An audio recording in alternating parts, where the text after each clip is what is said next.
लइकन के बुलौली, अर्जुन, भीम, नकुल, सहदेव, युधिष्ठिर जी के। रात का बेरा बा, सबके खाना खियावे लगली। अंतिम समय नंबर हल भीम महाराज के। आपे लोग बतावेला कि भीम के 60,000 हाथी के बल रहल।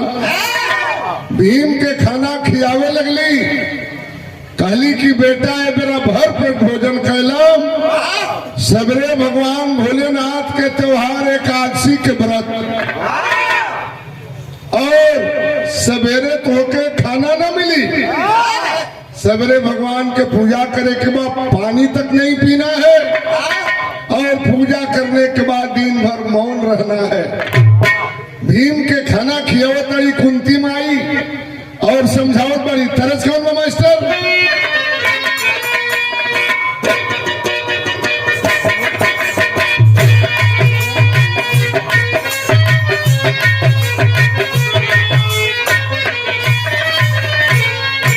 देखा नया पुराण में कितना अंतर बा। पहले कई कोनो फिल्म के गाना बा, फिल्म तो हमके याद ना बा। अरे धीरे रे चलो मोरी बाँ के ही रनिया,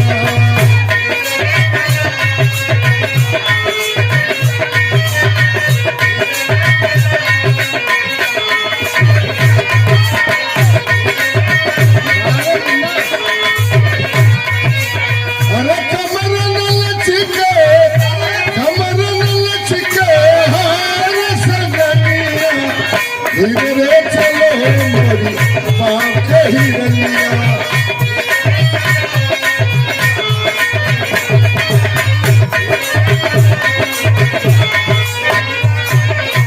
कुंती में तारी भीम के खाना खियावा तारी। अरे करी लो लला भर पेट भोजनिया,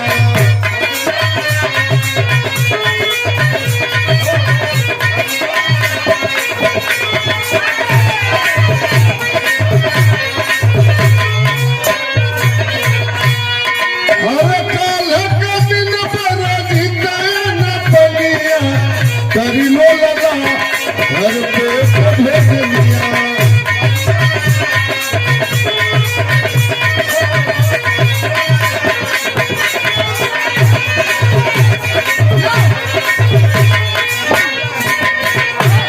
भरपेट भोजन कैला, सवेरे बसिया खाना न मिली, रोज बसिया खाना खाती के झगड़ा करेला।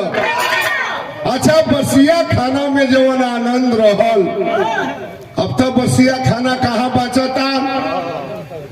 हम लोग के याद पड़ला, छोटे छोटे रही जा, आदमी जब शाम के खाना वाना खा के सुते, सवेरे कटोरा लेके दौड़े घरे। वो बसिया भाजी, बसिया भात रोटी, वही में माड़, तनी नून डाल के, तनी मरीचा, वही में तनी आजी काकी दे दे समाठा चाहे दो ही, वही में शाम के आदमी खाओ, साला कोनो रोगे न धरे। रोटी के चोंगा बना के वही में तनिकी सा नून या तेल माई पोती न सब, वही के लपे एक घड़ी वही के अंडा रोल लो, वही के लेके आई। दिनेश पाणे तो बतावत की हमन के छोड़ डली तो वही के लेके चोंगा बना के खातो रही जा, हगतो रही जा। सीन की बचपना हम झूठ ना बोला, लड़का काटत झड़ा फिरत बचपना के वैसन उम्र होला, इनमें होला गलती ना कहली। हाँ कहली कुंती मावा, सवेरे बसिया खाना ना मिली, भीम रोज बसिया खाना खाती के झगड़ा करेला। शंकर जी के पूजा करे के बाद भीम कहला कि माई हो तोहरी बात के कैसे हम टाली। जिंदगी में कबो भगवान भोलेनाथ का हम पूजा ना कैली। चला तनी बता दे कि के तरह भगवान भोलेनाथ के पूजा करे के बाद कुंती माता विधि बतावत रही। कौन गीत बा?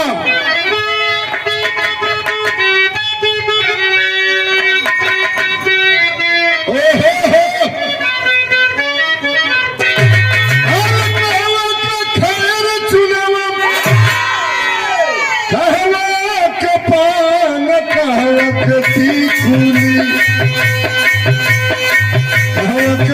कुली दिलरवा मर हो जाओ कहवकती कुली।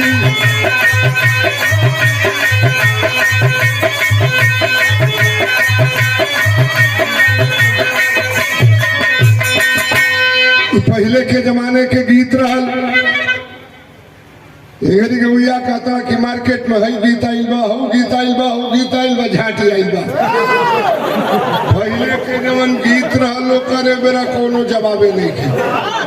हमरे तोहरे गांव गवई में पहले के जमाना में हुरका के गीत होके, पखाउच के गीत होके, डफरा के गीत होके, इतनी सुहावनी वो गीत लगे। रमाश्रय यादव भैया की ओर से 50 रुपए का पुरस्कार याद बदलावनी के गांव में जब हुरका के नाच होके पन्ना लाल इब्राहिमनी के बिजली के जोरा गाओ तंजाब तो भाई फैशन हो गया। वो घड़ी कहा लाइट हुरका के नाच में वो बोतल में किरासन तेल भर के और वही में वो लुगा के बाती डाल के वो करी मुंह पर गोबर छपा जाए। हुरका बाजे जहाँ जहाँ लंगूडा जा वही जा इतना बल्कि हमको बड़ा नीक लगेला। मीनाक्षी कमर में दर्द नहीं है तो बैठो। अरे हम भी रोज जग रहे हैं, दिन दिन में 4-4 गो मीटिंग, रात में थोड़ा 5 मिनट बैठो। भैया नाच हम देख ले हुरका बजे, हुरका के लोग 3 गो बोल बतावे कि तनी तू के दे, तनी तू के दे, तनी तू के दे, तनी तू के दे, तनी तू के दे, तनी तू के दे।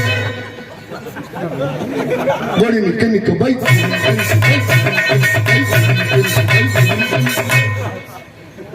अब ना मिली की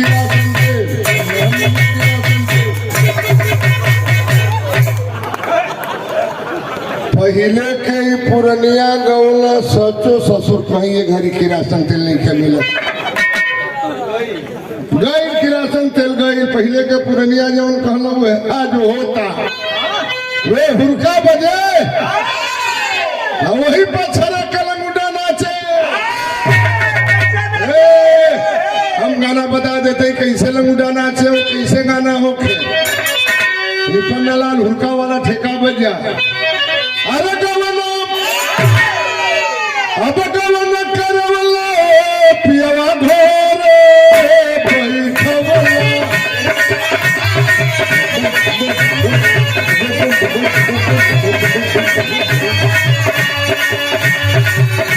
अरे पियवा घोरे बैठवला। अरे के तरू बना बाबू एगो पद गरिमा मिलल बा मर्दों के छोड़बा जिंदगी भरी है होई। अरे तो यही से होई ना इना रही तो केहू ना चीनी जाए तो बाबा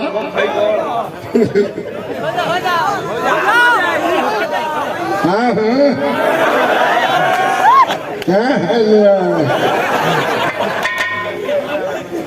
नानी लड़ी भी नहीं मड़ी सुनवा जा लंगड़ा नाचे तो कपार पर से चरा के ये तनकी सा ले आके ऐसे गिराए आया चरा के ले आके एने बगल में यही फुफ्ती में खोस ले। बाहर गुलाब भौजी बा वही पर हुरका बजे वो लंगड़ा छरक के नाचे। देहाती नाच देहाती पीस कौनो नाच ना पाई। उनका बजे लंगड़ा नाचे। अरे गवनो अब गवनो करवला पियवा घोरे बैठवला।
तय घड़ी का गीत चलल बा, उल जलूल कुल आदमी गावत हुन, सला हमनी के पसंद आवत ना बा। कुछ दिन पहले मैं बिहार में झगड़ा कैले रहा, चाची की बाछी सपनवा में आती है,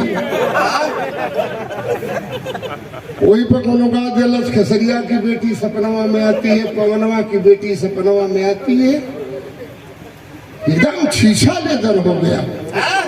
हम लोग बिरहा वाले ये नहीं चाहते हैं कि अच्छी चीज को रखें और समाज ओके सुने बढ़िया से, बढ़िया चीज हो। रहलिया हुरका के गीत, हुरका के नाची कितना बाउल लागत रहे हो, ठीक लागत रहल है ना, तो ये गीत वो जमाने के रहल। लेकिन भाव पर आइए, कुंती मतारी भीम से बताओ तड़ी सवेरे भगवान के तरह पूजा करे के बाद, अरे भोरली है धोती लोटवन वही है जब बिहान गंगा जी के धारा में, अरे गंगा जी के धारा में स्नानवा कर हो जाए गंगा जी के धारा में।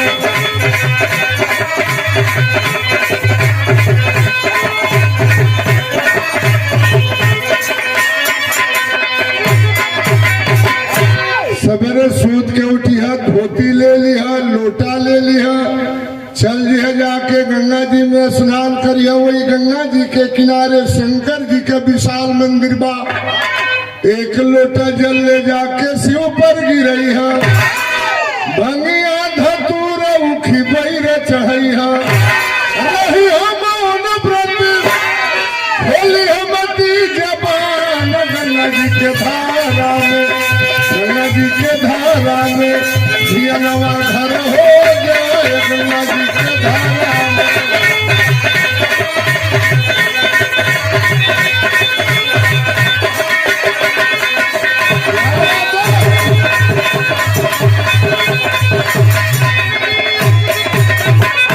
वहाँ के एक लोटा जल ले जाके शंकर जी के लिंग पर गिरा दिया, ऊखी के गेड़ी, सिरफल के पतई, बोईर, भांग, धतूरा, यही पे ही खुश रहला।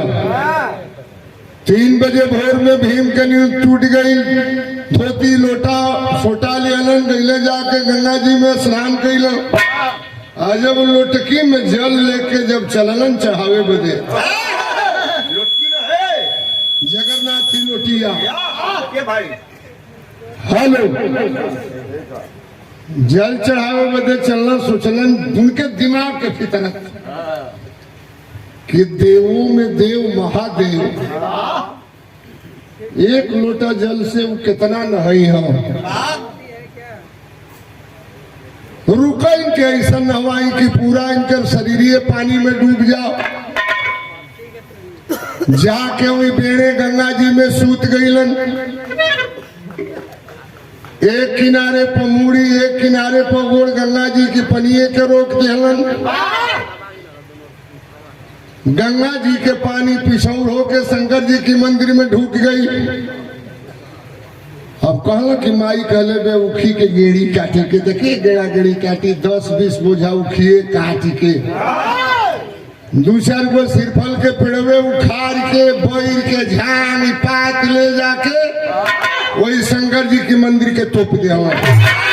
कहला जितना मन करे नहा, चाहे बुझबुझा चाहे बैर खा। वही मंदिर के बगल में मौन धारण करके बैठ गिलन। जब मौन धारण करके बैठ गिलन, वो समय ध्यानावस्था में हुवन। ऊख बैर गेड़ी चढ़ौला से भगवान भोलेनाथ प्रसन्न हो गए। बारे भक्तवा इतना हमार भक्ति कैले से, इतना ही पूजा कैले से, कैसन पूजा दुनिया में कहू कैले ना रह। 100 रुपया के चले भीम बंका सवेरे सवेरे,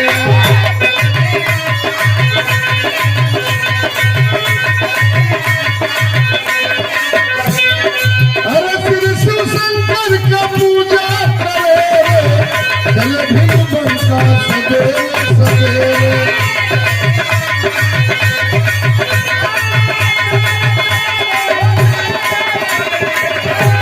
भीम बंका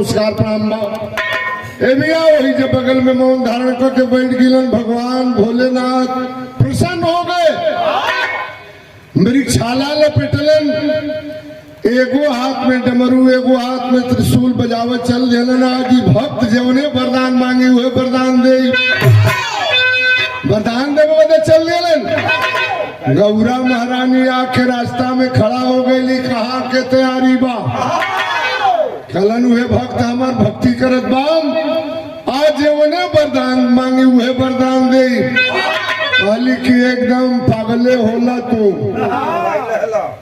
कौनो काम में हो भाई रहला वो असली भक्त है कि नकली भक्त पहले कर परीक्षा लो यही बेरे भस्मासुर के वरदान दिले रहलो तोहरे पीछा कल विष्णु जी ने रहल तो तोहर जान बाचल वो असली भक्त है कि नकली भक्त है पहले ओकर परीक्षा लो कहला कैसे परीक्षा लियाई अरे उपकारी भीम बीचे बनवा गिरजा गाँव बनी शंकर जी से शिकारी काली गिरजा महारानी हम गाय बन जा तनी तू बाघ बन जा जहाँ वो मौन धारण कैले बा करी चारू और हम घोरिया तनी गाय बन के तू बाघ बन के हमके लखे दो असली जो भक्त होई असली जो भक्त होई तब गाय की रक्षा खातिर के अपन मौन तूर दे नकली हुई तना तुरी एक रही पे परीक्षा हो जा कहला ठीक है कहतड़ू गिरजा गाय बनली शंकर जी शेर बनलन और जहाँ भीम मौन धारण कैले हुन गिरजा गाय बन के घोरियावे लगली बचाओ भीम बचाओ भीम बचाओ भीम शंकर जी बाघ बन के लखेदा तड़ा भीम अपन आंख बंद कैले हुन माई कहले में कि मौन तूरे के नहीं खे बोले के नहीं खे हमरे गीत के आखिरी तरज बा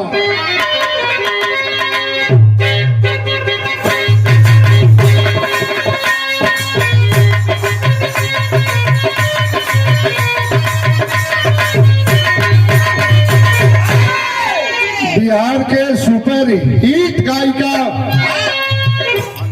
शारदा सिन्हा के कैसेट में गीत के आप लोग सुनले रहला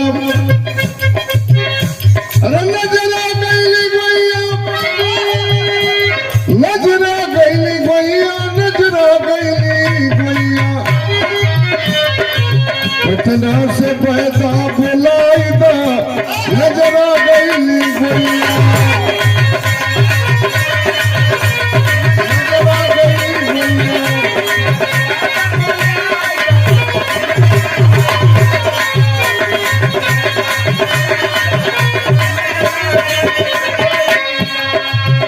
बाकी गिरिजा बनेली धेनु गाय शिव से करिया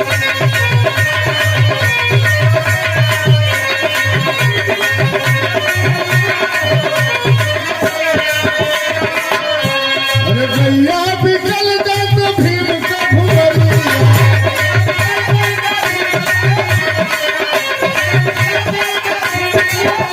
गाय घोरियावत से बचाओ भीम बचाओ ये बाघ हमें मार देगा भीम सोचल की माई कहले बे मौन तूरे के नहीं खे देखा तैन तो सला बघवा गैया के मुआ वेला गैया बिकल जात भीम का भुवरिया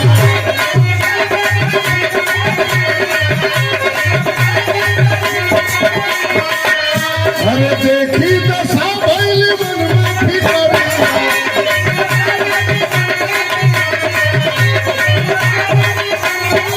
अरे बेले में जाकर चढ़ाओ हो अरे हुए के चरिया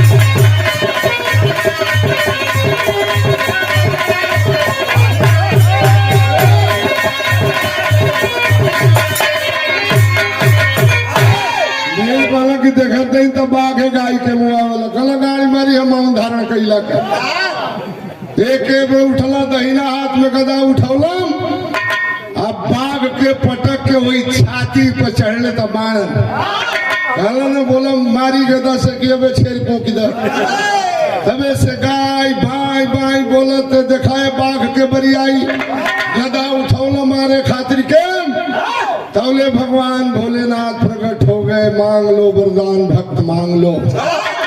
भीम काला कि अरे रा तू ही हुआ। प्रभु दर्शन हो गई, अब काम तो से वरदान मांगी। कहना नहीं, हम वो देव नहीं, हम देवों में देव महादेव हैं, जो मांगना है मांग लो भग। भीम कहला कि जवन वरदान मांगत देव कहला ने मस्त मांगो, कहो कुबेर का खजाना दे दूं। कहला भीम की होना चाहिए, लेकिन जवन मांगत देवे के परी। कहला मांगो भाई, क्या मांगोगे? कहा वरदान भीम मंगलन, अरे दोहैया जो होया भंगी, दोहैया जो होया भंगी, होया भंगी अखाड़ा होई के देले भीम, दोहैया जो होया भंगी।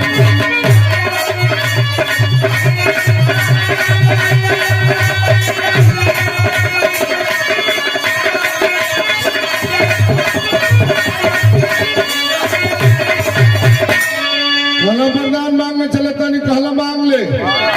कहला कि वरदान दे, बताइए वरदान दे दो।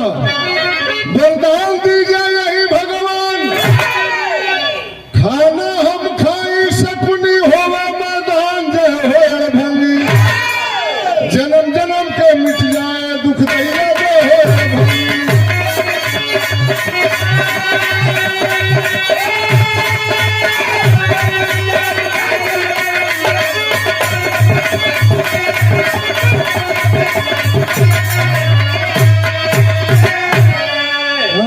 है वरदान दे दो कि खाना हम खाई होगे सकुनी मामा।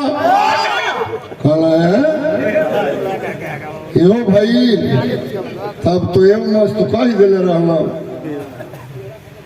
सकुनी मामा दिन भर अनाज खाए, भीम अनाज खाओ चल जाए सकुनी के पेट में। दिन भर लोटा लेके सिवाने में पहुंचा रहे। कहियो भीम खिसिया के सूखल मरिचा सिलवट पर पिसवाई के हरिया में लेके घोर के पी जाए, चल जाए सकुनी की पेट में। जब मैदान होके जाए तो चूतर पार पार करे।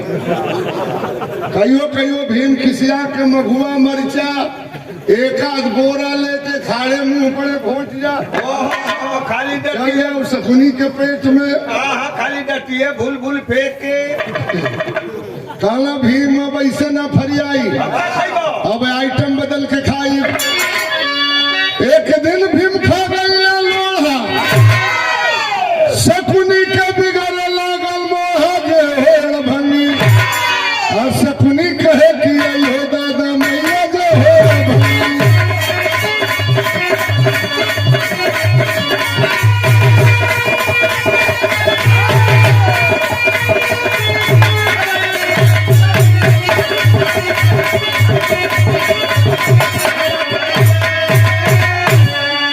एक दिन भीम खिसिया के सिलवट या लोढ़ा लेके घोट घल्ला चल गई सकुनी के पेट में।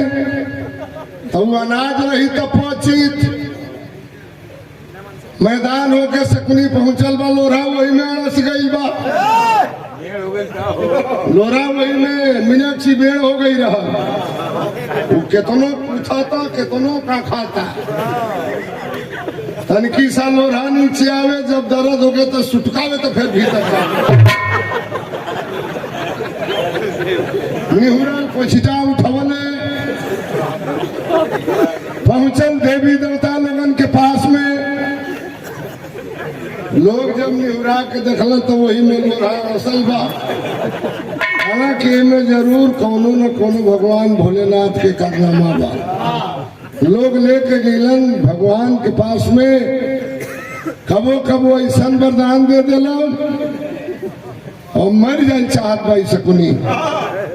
कालक भाई हम तो वरदान दे दिले हैं, इनकर उपकार तबे हुई जब वो चेला चाहिए। लोग लेके गेलन भीम के पास में। भगवान भोलेनाथ ने कहा हमारे शिष्य हो, चेले हो, वरदान वापस ले लो, मर जाएगा तुम्हारे खानदान का। भीम कहलन कि वापस ना ले, अब आइटम बदल के खाएगा। कहला कि अब वो खरिया मूसर खाई सार के पार। कहला बकर चथड़ी में तड़ी कुल निकल जाए, वापस ले लो। हम हार गए तुम जीत गया, ये भगवान भोलेनाथ की महिमा। कहना भीम की ठीक बात, हम वरदान वापस लेता नहीं, लेकिन एक शर्त है, हमारे नाम पर भी कुछ होना चाहिए। भीमसेन तब हुई एकादश गुरुदेव बतलाए, तब से वो एकादशी के नाम बदल करके भीमसेनी एकादशी हो गई। पढ़िए डायरी में भीमसेनी एकादशी, जेठ में पड़ेला छुट्टी रहेला, भीम के नाम पे उस एकादशी का नाम बदल करके इतनी कठिन तपस्या के बाद उसका नाम बदल करके भीमसेनी एकादशी हो गया। और जेठ के एकादशी में जे अन्न जल त्याग के भगवान भोलेनाथ की पूजा करता है उसको मनवांछित फल मिलता है। यह है भगवान भोलेनाथ की महिमा। 100 रुपया हमारे रमन भैया की ओर से बहुत। भीमसेन तब हुई एकादश गुरुदेव बतलाए, अखिल भारतीय तरह